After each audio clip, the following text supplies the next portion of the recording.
And welcome back to Tight Sports. Right now, we're going to get into it. Want to hear the press conference given by Coach Kane Womack as he talks about what happened this past weekend and in getting better and getting over the Oklahoma loss and seeing what we're going to do against those dreaded Auburn Tigers. So let's get into it with Coach Kane Womack, man, who's definitely doing his job. I don't know about these other folks. He doing his job. Guess I better put these on so I can hear what we're talking about. But he doing his jobs. These other people, they got issues. Sheesh. Let's speed this up. The guys. Nope. Here we come.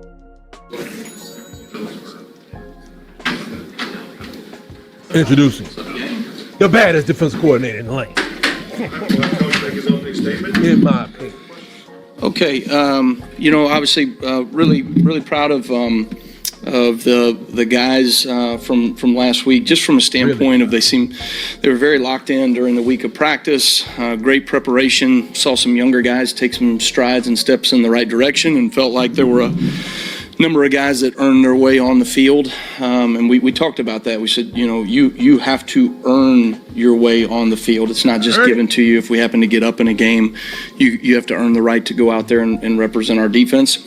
Right. And we had a number of guys that did that. We were able to play 38 players on the defensive side of the ball, which I don't think I've ever done before. And I'm telling y'all, this man is rotating these people. He's getting experience.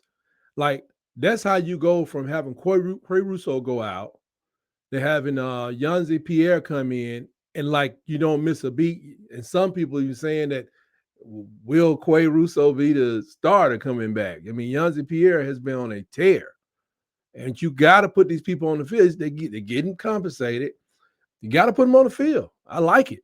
I don't know if I like it on the offensive line, but defensive, it just these guys are going to be so awesome going forward if we don't lose them. And impressive, that as we got into, down our depth chart, that we still were able to execute with relative consistency, outside of really the first third down of the game, that we get them to a 3rd and 15 and they convert a first down, which is truly unacceptable. But outside of that, I thought our guys did a really nice job in that situation. So looking ahead here, obviously another great rivalry game, another great SEC game, and one that we look forward to playing in. This is always a fun time of year. The guys are out of school right now, and so they get a little bit of extra sleep. They get a little bit of extra time to focus on the game they love, and so we enjoy having them around the building a little bit more throughout the day as well, and getting them ready for some things. So we feel like we're in a really good place in terms of our preparation. We took some time to prepare a little bit in advance, obviously, for Auburn as well, and so should be a really good matchup.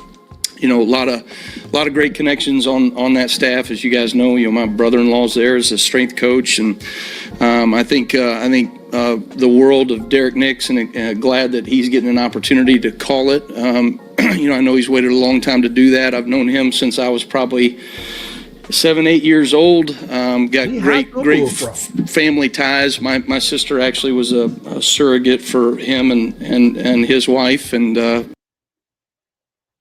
wait a minute. What did he just say? Family ties. My sister actually was a surrogate for him and his wife.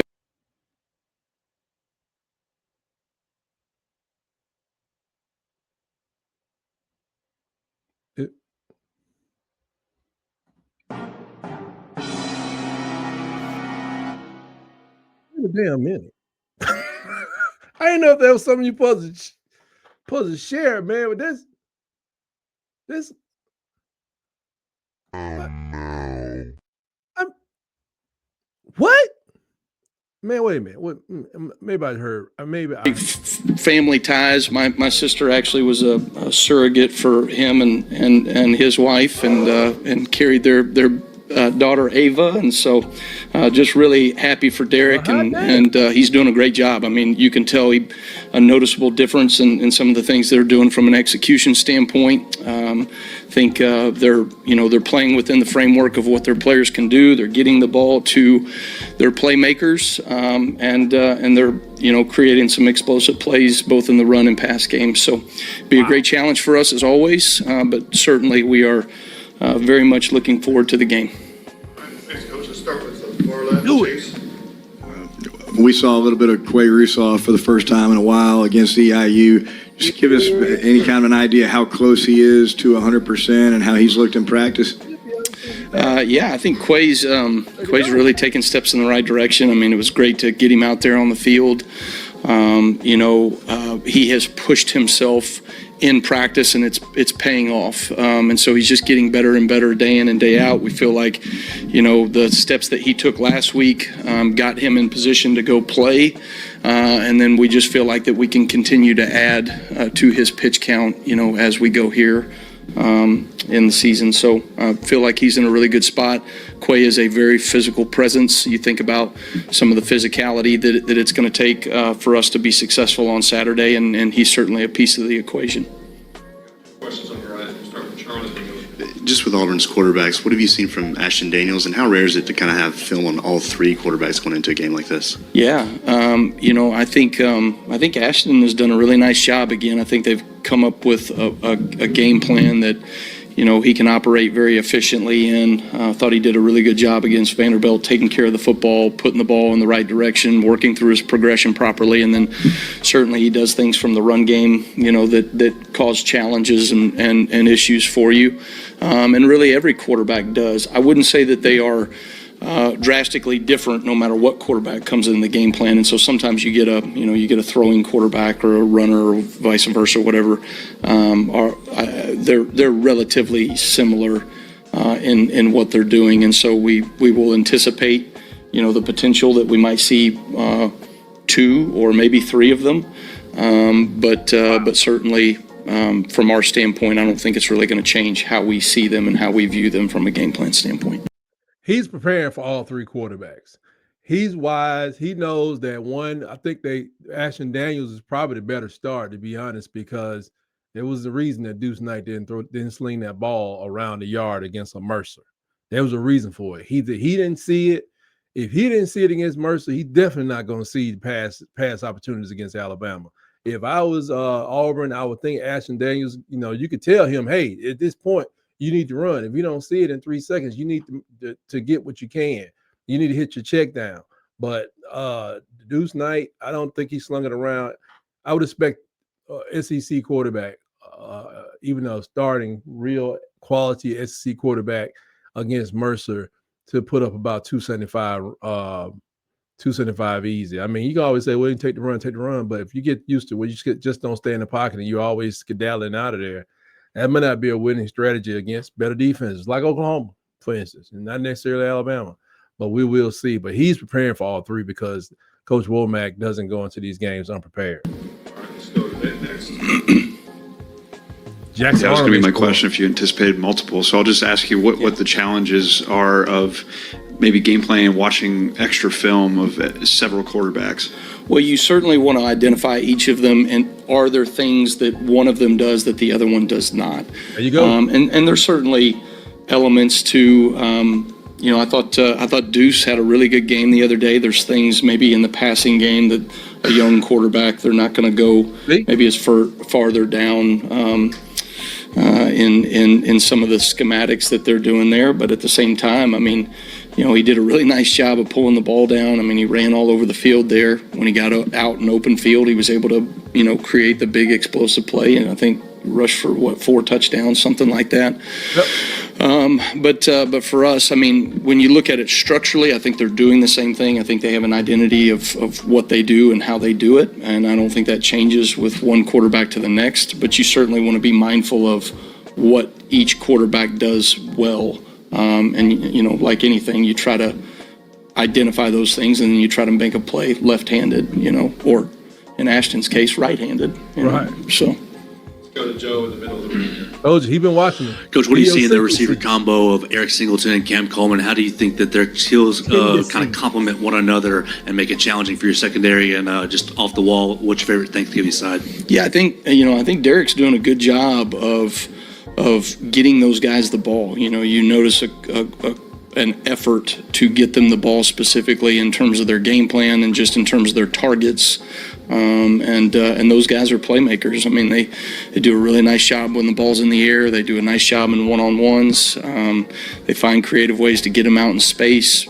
Formationally, they're doing some things right now to create a little bit more space in the passing game and get easy access throws and then let those guys go to work. And so both those guys present challenges. They're different receivers, and yet at the same time, when they have the ball in their hands, they're both very explosive and can create yards after catch. And so that's something that we've got to do a great job of mixing it up enough. And then, like all SEC games, right? This it's a physicality war. It's limiting explosives and certainly limiting yards after contact. Which is going to be critical for both those guys. Go to front left, Colin. Hey, Kane, kind of off topic, but during Iron Bowl week, obviously, saw that, your name had been linked to a couple of, the Arkansas job, a couple of finalists. I'm wondering what hearing your name associated with that is like for you and your family, especially at a time as busy as this. Yeah, well, I appreciate the question, but, I'm just not going to address any, job opportunity stuff. Stay clear, focus. Coach, we heard from Bray in postgame how you challenged the team not to have them cross the 50. So I'm curious what you're challenging the team with this week as they enter the Iron Bowl. With who? Just the defense, what you're challenging them with this week. Yeah, I think for us, this is a physical game, right? The SEC is physical. The Iron Bowl has always been a physical football game. They're going to do some things to establish the run game. I think they've got a really good running back. I think, all of their quarterbacks can run the ball, and so we've got to do a really good job just from a physicality standpoint up front, getting off of blocks when they're trying to create a 1+ offensive system, and then they get RPOs off of it. So they're going to stretch you enough to where you can't just load the box every single play. And so some guys got to get off of blocks and make plays. So that's one of the things that, that we have to do. I think for us, when the confidence of going on the road, knowing that you can execute at a high level, our guys are playing at a high level right now. And, it's our job to keep them in that sweet spot right now. And their jobs, in terms of the leadership of the defense, I think it's been fantastic. It's been phenomenal. But good defenses, good football teams, good players just find ways to keep getting better throughout the week. And those are the things that we're trying to keep them focused on. So nothing flashy, just good old hard-nosed football. That's what I'm talking about. Katie, second row on the left. You said that guys had to prove that they could earn their way onto the field to play this past week, but what did a game like Saturday kind of show you help you evaluate what you have for the future, whether it's the remaining games this season or maybe upcoming seasons? Well, I think we've done a nice job of building depth throughout the season in our defense. And I think when you look at it nowadays, like you're going to have players that are operating in critical moments in the game that you likely didn't need or didn't put on the field at the beginning of the season. And so,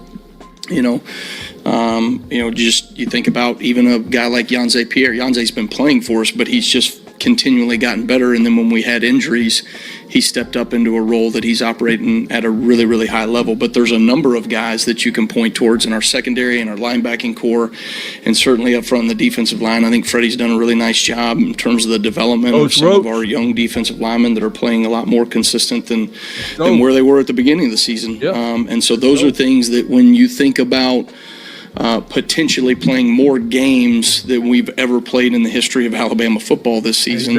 Hopefully, right? You're going to need, that depth, and it's going to show up here on the back half of the season. And to this point, that has been the case, and I would anticipate it being the case moving forward. Right. So, okay, thanks, guys. Roll Tide. Roll Tide, Coach. Roll Tide. That's what I'm talking about. He's exactly right. We're going to need that depth if we want to make a push. Like I say, if you get past Auburn, if you get past the SEC championship, you're talking about playing 4 more games for the title. 4 more games. That's 17. Is that 16, 17 games? You got to have the depth. The only thing I don't understand about the offensive line, and we'll talk about that when on my video with Coach Grubb is at some point somebody got to be executing at like a 90%, 95% clip. People got to be grading high to get out there on that field. I think it's time to whittle that rotation down. If he's still doing a rotation, I just see people making weird mistakes when it comes to the running game. It's like they don't practice the running game enough. But I like what he said about the quarterbacks. He's right. I told you all these quarterbacks have idiosyncrasies and tendencies, and I'm glad that he's aware of what's going on there. But that's all I have on this one. I'm gonna go ahead and queue up the next one on another video. Until next time, always remember: roll, tide, roll.